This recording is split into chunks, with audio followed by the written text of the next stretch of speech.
हाय, Shilpa's kitchen मराठीमध्ये तुमचं स्वागत आहे। आज आपण शिळ्या भातापासून डोसा ट्राय करणार आहोत। तर चला बनवायला सुरुवात करूया। त्यासाठी मी इथे मिक्सरच्या भांड्यामध्ये 1 वाटी शिळा भात घेतलेला आहे। त्यातच 1 वाटी रवा, अर्धी वाटी दही आणि 1 वाटी पाणी टाकायचे।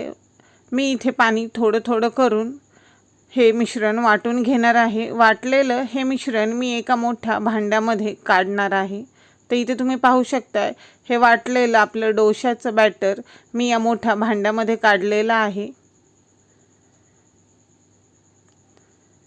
याला मी थोडं मिक्स करून घेते।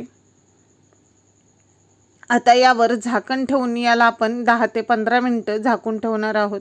15 मिनिटांनी आता आपण याचे डोसे बनवायला घेऊयात। तर त्या अगोदर मी यामध्ये चवीनुसार मीठ आणि खायचा सोडा टाकत आहे। तर मी इथे 1 चमचा मीठ टाकले आणि अर्धा टीस्पून खायचा सोडा टाकलेला आहे।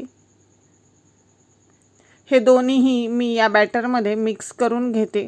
तुम्ही या बॅटरची कन्सिस्टन्सी देखील पाहू शकताय।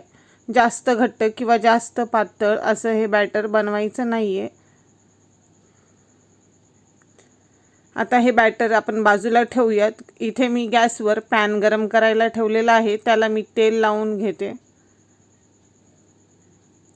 यावर थोडंसं पाणी देखील शिंपडणार आहे। आता आपला तवा चांगला गरम झालेला आहे। तर यामध्ये मी 1 पळी हे डोशाचं बॅटर टाकून हलक्या हाताने डोसा पसरून घेते।